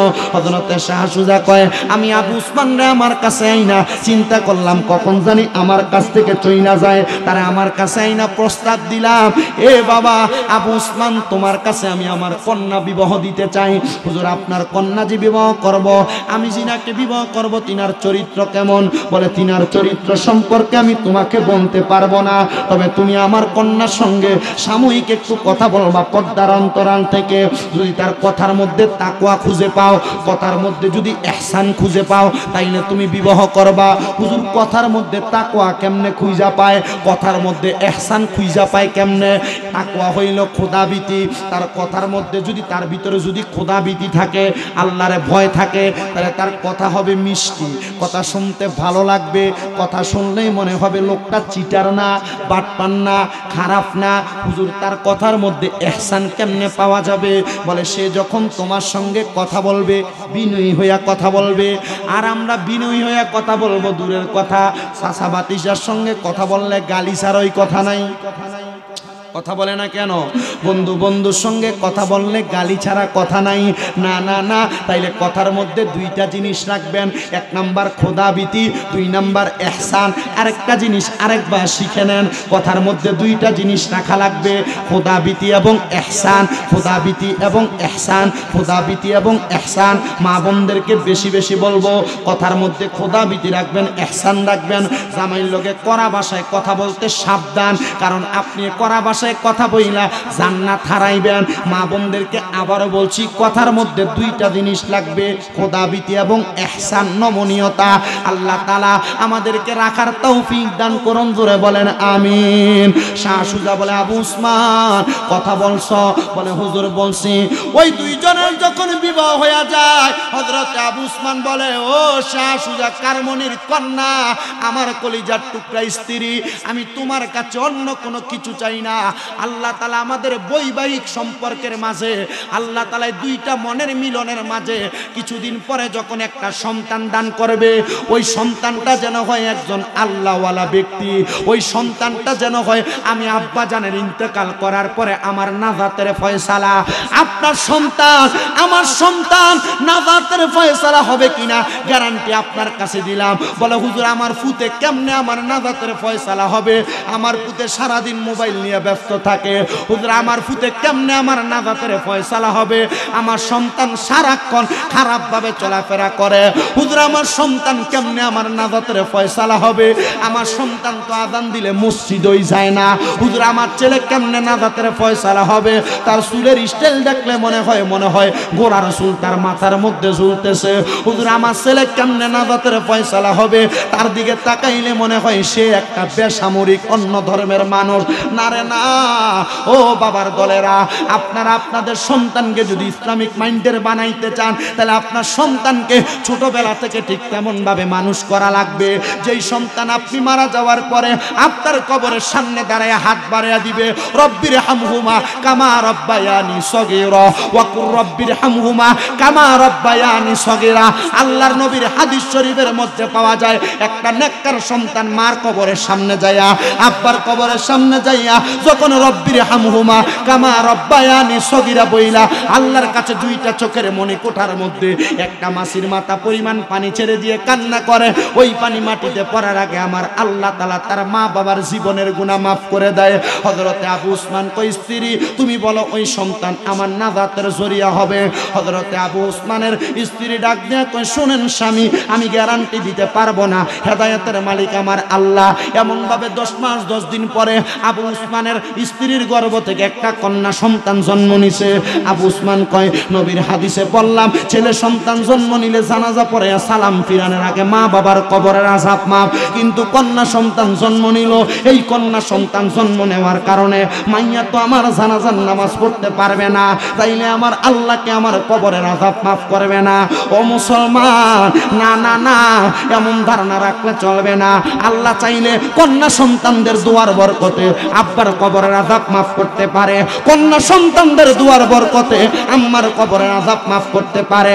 এ পর্দার অন্তরালের নিয়ামতপুর উত্তরপাড়া এবং আশেপাশে এলাকার মা বোনেরা, সোশ্যাল মিডিয়ার মাধ্যমে দেখনেওয়ালা মা বোনেরা, ভাই বাবারা, তোমরা যাদের মা কবরে বাবা কবরে চিন্তা করবে না, আপনারা আপনাদের কন্যাদেরকে বলবেন মা এমন ভাবে চলো যেই চলার কারণে আল্লাহ তাআলা আমি বাবারে মাফ করে দিবে। মুসলমান, ওই কন্যাটারে পর্দাওয়ালা কন্যা বানানো লাগবে। হযরতে আবু উসমান বলেন, আমি যখন আমার সন্তানকে দেখলাম, ওনার এবার ইন্তেকাল হয়ে গেছে। আল্লামা ফরিদউদ্দিন আত্তার রহমাতুল্লাহ আলাইহি ওনার কিতাবে উল্লেখ করতেছে, যখন আবু উসমানের ইন্তেকাল হইল, আমি এরপরে একদিনও আবু উসমানের স্ত্রীকে রাস্তায় দেখি নাই, কোনো জায়গায় দেখি নাই, তার কন্যাকে দেখি নাই। হঠাৎ করে টানা 20 বছর পরে আমি আবু উসমানকে স্বপ্ন দেখলাম, আবু উসমান সুন্দর পোশাক পরছে, যেই পোশাক সে দুনিয়াতে পরতো। সুবহানাল্লাহ কন্যা আবু উসমানের পোশাকের কথা বলছিলাম, শিলাই তো স্বর্ণের চিকন সুতা দিয়া। যারা মক্কায় গেছেন হজ করতে, কাবা শরীফের গিলাবে যে সোনালী লেখা দেখেন, এগুলা কিন্তু স্বর্ণের সুতা দিয়া সেলাই করা। আবু উসমানের কে আবার উনি দেখতে পাইলেন ঘুমের ঘরে স্বপনে, যে পোশাক পরছে এই পোশাকটা স্বর্ণের পোশাক, মাথার মধ্যে একটা সুন্দর নুরানি জহরত স্বর্ণ রূপার টুপি দেখা যায়। জিজ্ঞাসা করে, আবু উসমান তোমার কবরের মধ্যে এত দামি পোশাক তোমারে দিল কে? বলে আমার আল্লাহ তাআলা আমারে এই দামি পোশাকটা পরাইয়া দিছে। আবু উসমান রে,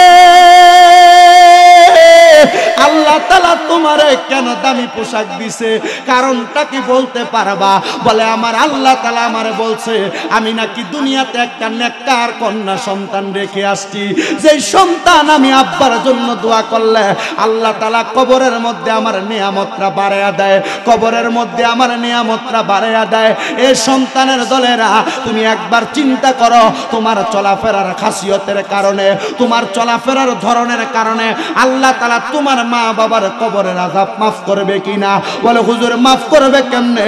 আমি চলাফেরা করি আমার মধ্যে ইসলামিক কোনো চিন্তাধারা নাই, আমি চলাফেরা করি আমার মাঝে নামাজ নাই, আমি চলাফেরা করি আমার মাঝে ইবাদত নাই। আরে তোমার জন্য তোমার মা বাপকে মাফ করবে দূরের কথা, তুমি সন্তানের চলাফেরার চরিত্রের কারণে আল্লাহ তাআলা তোমার আম্মা আব্বার কবরে আযাব প্রদান করবে। তুমি তোমার কন্যা সন্তানদারে বেপরদা বানাইলা, মার্কেটে মার্কেটে ঘুরাইলা, ঈদের দিন চলে গেল তোমার কন্যা বেপরদা পাতলা জামা কাপড় পরে রাস্তায় ঘোরাফেরা করেছে, একটা বারও কি চিন্তা করলা না তোমার কন্যাটা যে বেপরদা ঘোরাফেরা করে, ওই কন্যাটা বেপরদা হওয়ার কারণে আমার আল্লাহ তাআলা তোমার কন্যার কারণে তোমাকে আযাবের অন্তর্ভুক্ত করবে। হুজুর অন্যায় করলো মাইয়া, আমি আব্বারে কেন শাস্তি দিবে? আল্লাহর নবী কয় শুনো রে উম্মতের দলেরা, একটা কন্যা সন্তান কারণে আল্লাহ তাআলা চারজন ব্যক্তিকে শাস্তি প্রদান করে।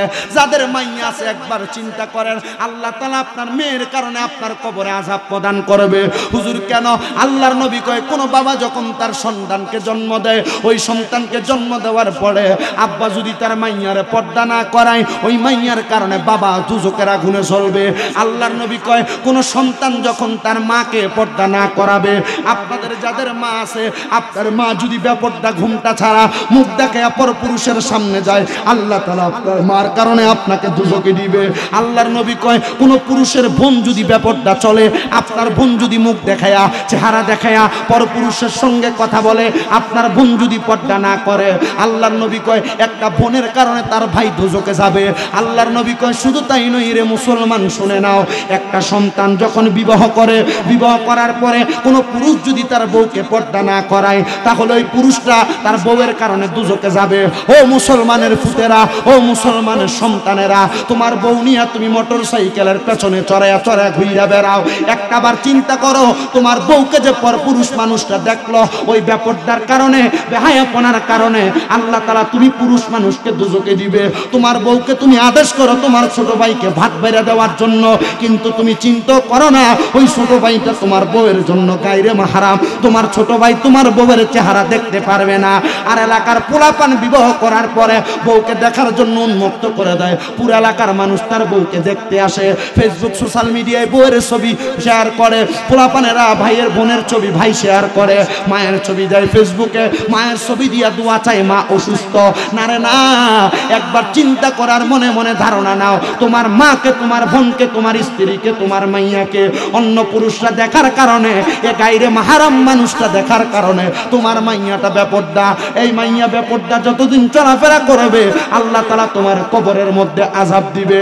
এই জন্য আমার আল্লাহ তাআলা ঘোষণা করে ওয়া কারনা ফি বুয়ুতিকুন্না ওয়ালা তাবাররাজনা তাবাররুজাল জাহিলিয়াতিল উলা। আল্লাহ তাআলা বলে দেয় হে বান্দা, তোমরা তোমাদের নারীদেরকে জাহিলিয়া যুগের নারীদের মতো বের হতে দিবা না, আর দিবা তো ইফতিজিং এর শিকার হবে।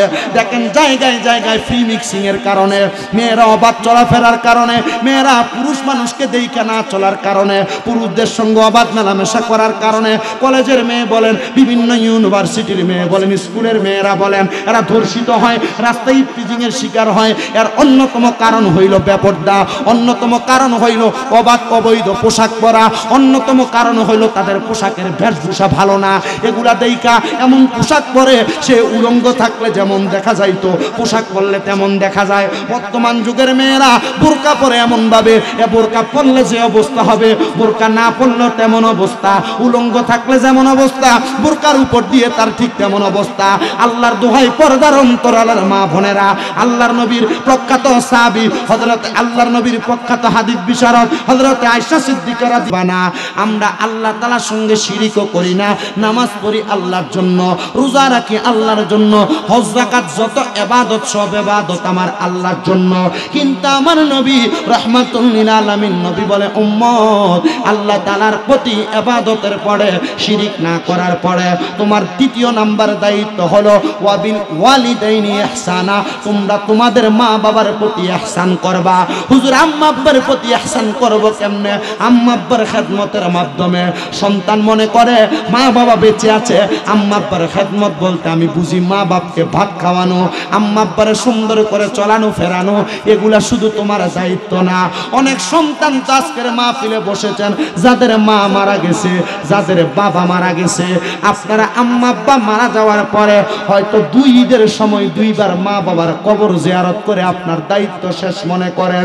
কিন্তু আল্লাহর নবী রাহমাতুল লিল আলামিন নবীর কাছে সাহাবায়ে কেরাম প্রশ্ন করে, ইয়া রাসূলুল্লাহ ইদি জাআ মিন বানি সালামাতা ফাকালা ইয়া রাসূলুল্লাহ, বনু সালমা গোত্রের একজন লোক নবীর কাছে আয়েশা বলে, ইয়া রাসূলুল্লাহ হাল বাকিয়া মিন বিররি আবওয়াইয়া শাইউন আবাররুহুমা বিহি বাদা মাউতিহিমা।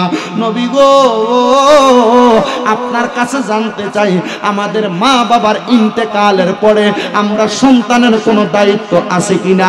হুজুর আম্মা আব্বা জীবিত থাকলে দায়িত্ব খাবার খাওয়ানো, সুন্দর ব্যবহার করা, সদাচরণ করা।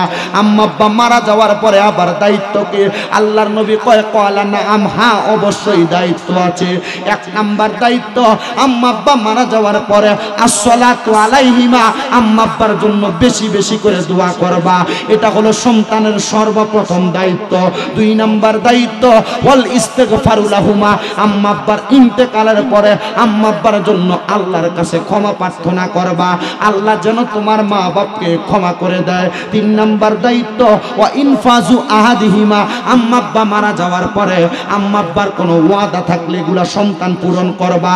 আম্মা আব্বার ঋণ ছিল, তোমার বাবার ঋণ ছিল 2 লক্ষ টাকা, তোমার বাবার জায়গা জমি 4 দিন যাইতে না যাইতে ভাগাভাগি করে ফেলেছো, তুমি তোমার মা বাবার জায়গা জমি ভাগ করার আগে আম্মা আব্বার জায়গা জমির অংশ বিক্রি কইরা আম্মা আব্বার ঋণ আগে দিবা। বলে হুজুর আমি বিক্রি করব না, যেই 2-3 ভাই বোন আছো ওই জায়গা জমি তোমরা রাখলে তোমাদের পক্ষ থেকে টাকা দিয়া মা বাবার ঋণ পরিশোধ করবা।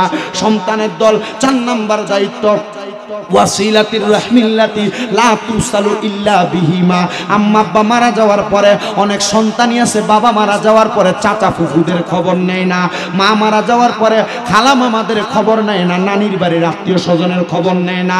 আর আল্লাহর নবী শিখিয়ে দেয় ওয়াসিলাতির রাহমিল্লাতি লা তুসালু ইল্লা বিহিমা, আম্মা আব্বার ইন্তেকালের পরে সন্তানের দায়িত্ব হলো মা বাবার আত্মীয় স্বজনের সঙ্গে সদাচরণ করা, সুন্দর ব্যবহার করা, সম্পর্ক টিকিয়ে রাখা। বলে কেন?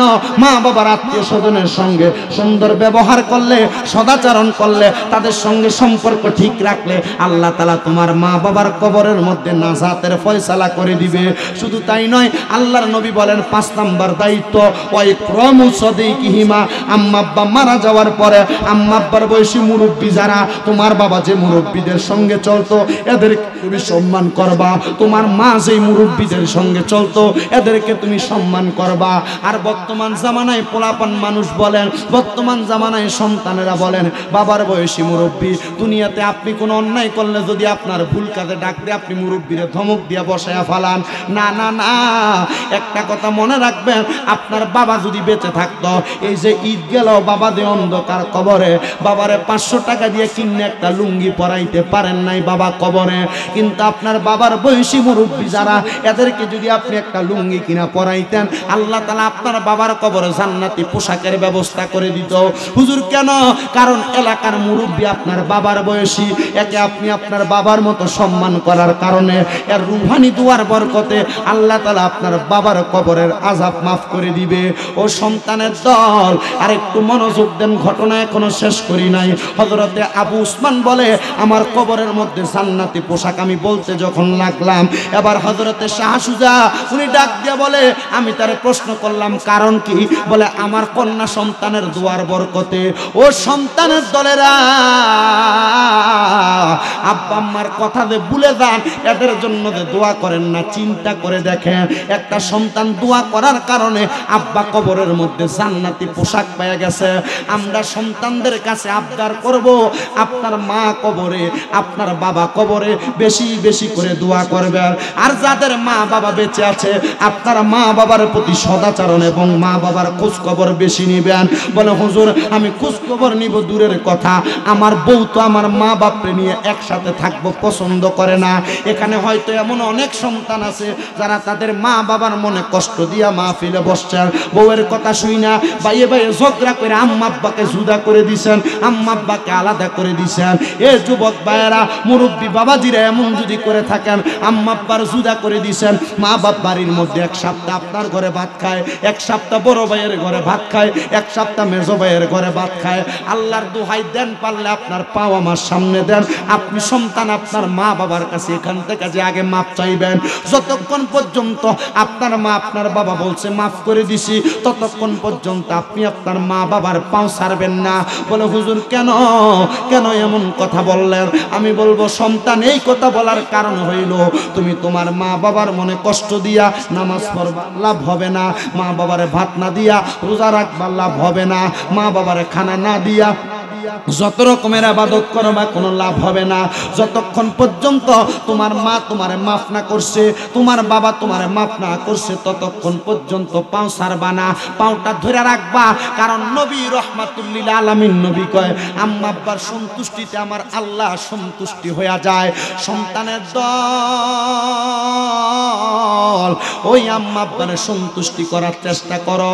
কেমনে? তুমি তোমার মার জুদা করে দাও, বাইয়ে বাইয়ে ঝগড়া লেগে মা বাপরে আলাদা করে দাও। শুনে রাখো, মনে রাখো, ওই মা বাবা নিজে না খেয়ে তুমি সন্তানরে খাওয়াইছে। ওই আম্মা জান সকালবেলা পান্তা ভাতগুলা খায় না, মা চিন্তা করেছে সন্তান রৌদ্র দিয়ে স্কুল থেকে মাদ্রাসা থেকে কাজ শেষ করে বাড়িতে আসবে, আমি মা যদি ঠান্ডা ভাতটা খাই আমার সন্তান খাইতে পারবে না, আমার সন্তান খাইলে তার রুহু ঠান্ডা হবে, কলিজা ঠান্ডা হবে। আজকে তোমার মা দি অন্ধকার কবরে, তোমার আব্বা দি অন্ধকার কবরে। আব্বা খেতে কামারে কাজ করতো, তুমি সন্তানকে নতুন একটা জামা কাপড় কিনা দেওয়ার জন্য, কিন্তু এই যে ঈদ চলে গেল, তুমি সন্তানের কাছে লাখ লাখ টাকা ব্যাংকে পড়ে আছে, পকেটে হাজার হাজার টাকা পড়ে আছে, কিন্তু তুমি তোমার আব্বাজানকে একটা লুঙ্গি কিনা পরাইতে পারো নাই। কিন্তু আব্বাজান সিরা লুঙ্গিটা পইরা তার সময় কাটাইছে, ঈদের দিনে পুরান লুঙ্গি পুরান পাঞ্জাবি পরে ঈদের নামাজ পড়ছে। প্রশ্ন যদি করতো, আব্বা আপনি কেন নতুন একটা জামা কাপড় পরেন না? আব্বা উত্তর দিত, এ সন্তান আমি কিনতাম কেন পরবো, কারণ আমি আব্বাজানের বয়স হইছে, এখন আমার আর নতুন জামা কাপড়ের বয়স না। আব্বা অভাবের কথা বলতো না। তোমার আম্মা যেন অন্ধকার কবরে, এই সন্তান ঈদের নামাজ পইরা বাড়িতে যাইয়া সবার মুখ দেখছো, কিন্তু তুমি তোমার আম্মা জানের মুখটা দেখো নাই। সবাই তাদের মার পায়ে বাবার পায়ে ধরে সালাম করছে, আম্মা আব্বার কদম বুসি করছে, তুমি সন্তান তোমার মা বাবার কদম বুসি করতে পারো নাই। করবা কেমনে? তোমার মা কবরে। সন্তান রে, আব্বা ধমক দিত, আব্বার চেহারার দিকে তাকে এক কথা বলতে তোমার কষ্ট হইতো, আব্বার এই দরজায় দেখতে ওই দরজায় চলে যাইতা।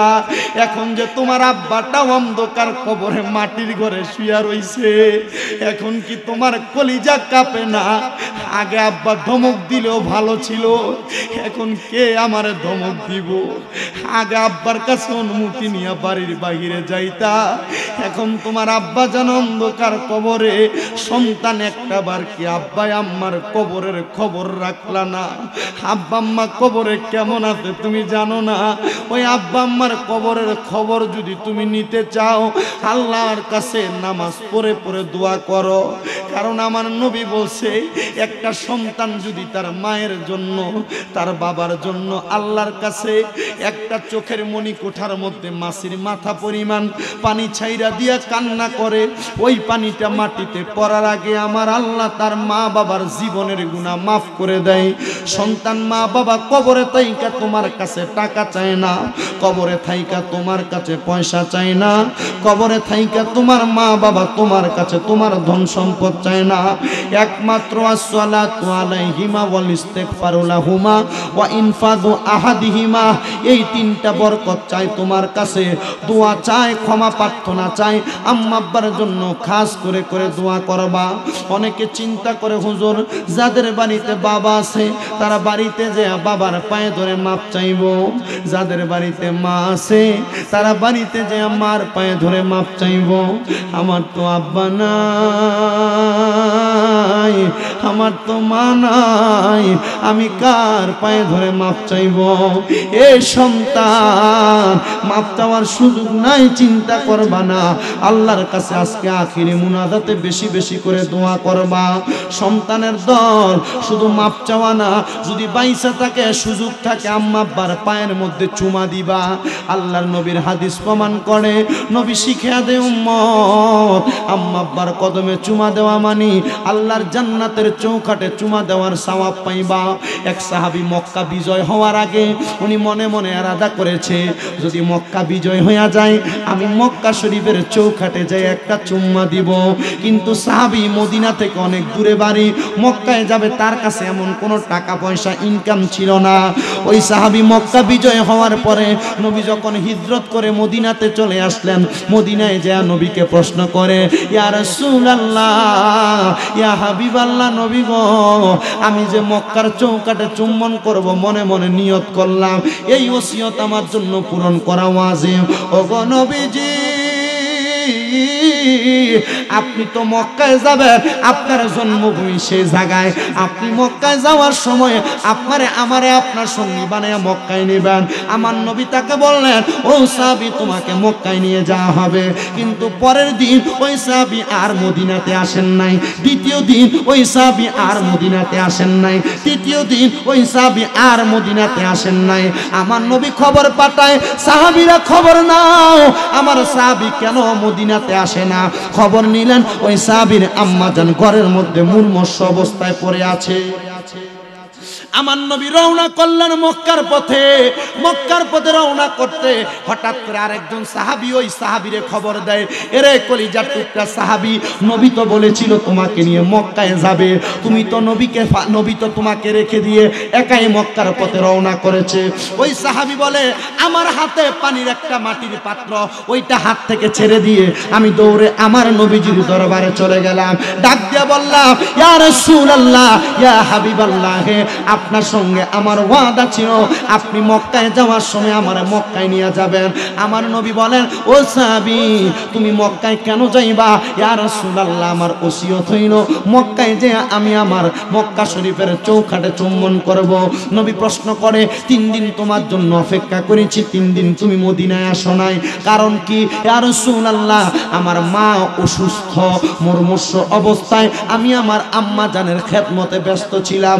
আমার নবী কয়, মক্কায় যাওয়ার চাইতে তোমার মায়ের খেদমত করা তোমার জন্য আবশ্যক, ওয়াজিব। সাহাবী ডাক দিয়ে, ইয়া রাসূলুল্লাহ, তাহলে আমার কি মক্কায় যাওয়া হবে না? আমার কি মক্কার চৌকাঠে চুম্বন দেওয়া হবে না? আমার নবী কয়, সাহাবী, মক্কায় যাইবা পরে, ইয়া রাসূলুল্লাহ, একা একা মক্কায় যাব আমার সামর্থ্য নাই, আর কোনো রাস্তা আছে কিনা? আমার নবী কয়, ও সাহাবী, বাড়ির মধ্যে যাইয়া আম্মা জানের কদমের মধ্যে চুম্বন করো, মক্কার চৌকাঠ না, আমি নবী বললাম জান্নাতের চৌকাঠে চুম্বন করার সওয়াব তোমার আমলনামায় চলে আসবে। ফতোয়ায়ে শামীর মধ্যে পর্যন্ত এই ছোট্ট হাদিস শরীফটা ঘোষণা আছে। বন্ধু আমার, মনোযোগ রাখবেন, আম্মা আব্বার কদমে চুম্বন করা গুনার কাজ না, করছেন কিনা জানি না, যদি না করে থাকেন আম্মা আব্বার কদমে চুম্বন করবেন। আমি কিন্তু এই পর্যন্ত আসা, ওয়াজ মাহফিলের ময়দানে কথা বলা, এটা আমার যোগ্যতা না, আমার আম্মা আব্বার দুয়ার যোগ্যতা, আমার মুরব্বীদের দুয়ার যোগ্যতা। 2009-10 সালের মাঝখানে ওয়াদে শুই না যাইয়া বেড়ার ঘরে আম্মা আব্বা শুইয়া ছিলেন, আম্মা আব্বার কদমে চুম্বন করছে। আর 2017 সাল থেকে আল্লাহ ওয়াদের ময়দানে কবুল করেছে। আল্লাহর দোহাই লাগে, ওই আম্মা আব্বার প্রতি সদাচরণ করবেন, সুযোগ পাইলে চুম্বন করবেন। বলে, হুজুর আমার মা এই পথে চলে, আমার বাবা ওই পথে চলে, চললে কি হবে? এদের প্রতি সম্মান তাজিম থাকতে হবে আপনার 1 নম্বরে। হুজুর কেন কেন কেন কেন? কারণ আল্লাহর নবী বলেছে, তোমার মা যদি ইহুদিও হয়, তোমার মা যদি নাসারাও হয়, তোমার মা যদি অন্য ধর্মের মানুষও হয়, এদেরকে তুমি সম্মান করবা যতক্ষণ পর্যন্ত তারা তোমার শিরিকের আদেশ না দেয়। মা বাবার সম্মান করা লাগবে, এটাই আল্লাহর ফয়সালা। নবীর প্রখ্যাত সাহাবী হযরতে আবু হুরায়রা রাদিয়াল্লাহু তাআলা আনহু, উনি বলেন, আমি ইসলাম কবুল করার পরে আমার মা আমার পিঠের মধ্যে অনেক আঘাত করেছে, আমাকে অনেক মেরেছে। হযরতে আবু হুরায়রা রাদিয়াল্লাহু তাআলা আনহু বলে, আমার পিঠের মধ্যে আঘাত করার কারণে আমার পিঠের মধ্যে অনেক রক্ত দেখা গেছে। হযরতে আবু হুরায়রা বলে, বাড়িতে গেলে 3 বার সালাম দিতাম, আমার আম্মা জান আমার জন্য দরজা খুলতেন না। কিন্তু হঠাৎ করে একদিন আমি আমার নবীজির দরবারে আসলাম, আসার পরে আমার চোখ বেয়ে বেয়ে পানি পড়তেছে। আল্লাহর হাবিব প্রশ্ন করলো, ও আবু হুরায়রা, চোখের মধ্যে পানি কেন? ইসলাম কবুল করার পরে তোমার আম্মা জান দুনিয়ার জমিনের মধ্যে থাকা অবস্থায় তোমার আঘাত করে, ইসলাম কবুল করার কারণে। আবু হুরায়রা কই, ইয়া রাসূলুল্লাহ, এই জন্য পানি না, আমার চোখে পানি হইল, আমি তো ইসলাম কবুল করেছি, ইসলাম কবুল করার কারণে আল্লাহ আমার জান্নাত দিবে। আমার মা ইসলাম কবুল করে নাই, আপনি নবী কত মানুষের জন্য দোয়া করেন, আপনি নবীর কাছে আবদার হইল, আপনি নবী আমার মার জন্য দোয়া করেন না। এই আক্ষেপে আমি আবু হুরায়রা কান্না করি। নবী আমার সাথে সাথে আল্লাহর দরবারে হাত তুললেন, আল্লাহ আবু হুরায়রার আম্মা জানকে হেদায়েত নসিব করো। আবু হুরায়রা আমার নবীর সম্মুখে বসা ছিলেন, হাদিস শরীফ প্রমাণ করে। আবু হুরায়রা সামনে থেকে উঠে একটা দৌড় মারলেন, পিছনের সাহাবায়ে কেরাম আটকায়া বলে, হে আবু হুরায়রা, এতক্ষণ না নবীজির সম্মুখে বসা ছিলা, এখন কেন দৌড় দিলা? আবু হুরায়রা উত্তর দিতেছে, আমি নবীর দরবার থেকে তাড়াতাড়ি বাড়িতে যাওয়ার কারণ হইল, আমি এই মুহূর্তে বাড়িতে যাব, আমি যেয়া দেখব আমি আবু হুরায়রা আগে বাড়িতে গেছি না রাহমাতুল লিল আলামিন নবীর দোয়াটা আগে বাড়িতে গেছে। আবু হুরায়রা নিজেই বর্ণনা করে, শোনো জগৎবাসী, আমি বাড়িতে যেয়ে দেখলাম অন্যদিন আমার ঘরের দরজা বন্ধ থাকে, আর আজকে আমার ঘরের দরজাটা খোলা। আমি যেয়ে দেখলাম আমার আম্মা জানের চুলগুলা বয়া বয়া পানি পড়তেছে। আবু হুরায়রা বলতেছে, আমি আমার আম্মা জানকে জিজ্ঞাসা করলাম, ওগো আম্মা জান, আপনার চুলগুলা বেয়ে বেয়ে পানি পড়ে, কারণটা কি? অন্যদিন দরজা বন্ধ থাকে। আবু হুরায়রার আম্মা জান বলতেছে, সন্তান, প্রত্যেকদিন তোমার ইসলাম কবুল করার কারণে আঘাত করি, আজকে আমি আঘাত করার পরে চিন্তা করলাম আবু হুরায়রা ইসলাম গ্রহণ করে কি মজা পাইছে, আজকে আবু হুরায়রা আসলে আমি আবু হুরায়রাকে বলবো আমাকেও যেন ইসলামের কালিমা পড়ে মুসলমান বানিয়ে দেয়। চিন্তা করে, মুসলমান, আম্মা ইহুদি ছিল, আম্মার প্রতি ভক্তি শ্রদ্ধা দেখায়া মায়ের সহ্য করে ইসলামের পতাকা ছিল তলে ছিল, আর আম্মা জান অল্প কিছুদিন বুঝতে বুঝতে ইসলাম কবুল করে ফেলেছে। আল্লাহ তাআলা আপনাকে আমাকে সঠিক বুঝ দান করে। যতগুলা বিষয়ে কথা বলেছি, পর্দার বিষয়ে, মা বাবার খেদমতের বিষয়ে, দুনিয়ার লোভ লালসা ত্যাগের বিষয়ে, এবং দুনিয়ার জমিনে আল্লাহ তাআলার ভয়ের বিষয়ে, প্রত্যেকটা বিষয় আমল করে আল্লাহ তাআলা আমাদেরকে দুনিয়ার জীবনটাকে সফলতাময় করে আখিরাতের জীবন উজ্জ্বল করার তৌফিক দান করুন। জোরে পড়েন আল্লাহুম্মা আমিন। যতটুকু কথা বলেছি, মূর্খ মানুষ আমি, এলেম কালাম কম আমার, শুধু এতটুক বলবো, আমার এই সর্বক্ষণ কথার মধ্যে যা আপনি শিখতে পেরেছেন এটার উপর আমল করবেন। কোনো ভুল বেয়াদবি হবে, আল্লাহর রাস্তায় ছেলের মতো মনে করে, ভাইয়ের মতো মনে করে ক্ষমা সুন্দর দৃষ্টিতে দেখবেন। হুজুরের কাছ থেকে গোসাই ফেলছি, আমি 1.5 ঘন্টায় ওয়াশ করি, যদ্দূর করি। আর এখন তো গরমকাল, তো ওয়াশ করে মজা পাওয়া যায় না, গরমের কারণে আর ভালো লাগতেছে। যতটুকু হয়েছে ইনশাল্লাহ হুজুর আপনাদেরকে নিয়ে দোয়া করবে। আমি বলি, হুজুর আপনাদেরকে নিয়ে একটু দোয়া করবে, সবাই আমার জন্য খাস করে দোয়া করবেন। আমি মানে এটা যেটা আশা করি নাই, আমার রমজানের পর থেকে, মানে ঈদের পর দিন থেকে, গতকালকে হইল তো, গতকালকে থেকে আমার আগামী 25 তারিখ পর্যন্ত একটা নামাজ আমার শরীরে, কিন্তু আমার বয়স অনুযায়ী কুলায় না। আপনাদের দোয়ায় আমার যতটুকু বয়স, আল্লাহ তাআলা আমাকে দিয়ে এখন পর্যন্ত 6টা মাদ্রাসা করাইছেন। আপনারা আমার মাদ্রাসাগুলোর জন্য দোয়া করবেন। আমি এতটুকু শুধু আশা করছি যে আমি ওয়াজ মাহফিলগুলোর মাধ্যমে যা ইনকাম হচ্ছে আপনাদের দোয়ায়, আল্লাহ তাআলা এর দ্বারা আমার দ্বীনি শিক্ষা প্রতিষ্ঠান সহ এলাকার গরিব মানুষদের প্রতি একটা সহযোগিতা আল্লাহ আমার মাধ্যমে করাচ্ছেন। তবে এটা আমি মনে করি এটা আমার যোগ্যতা, এটা আপনাদের মতো মাহফিলে যে শ্রোতামণ্ডলী আছেন, আমার ওস্তাদ সমতুল্য হুজুরদের মতো যিনারা আছেন, ওনারা দোয়া করেন বিদায় হয়। আমি চেষ্টা করি মানুষকে অল্প কিছু সময় আমি আমার এলেম অনুযায়ী আমি বুঝাইতে, দোয়া করবেন ইনশাআল্লাহ আগামীতে যেগুলো আছে এগুলো যেন শেষ করতে পারি। যতটুক বলেছি অতটুকুর উপর আমল করবেন। হুজুরের কাছে বেয়াদবি মাপ চেয়ে আমি বিদায় আরজ করছি। আসসালামু আলাইকুম ওয়া রাহমাতুল্লাহ।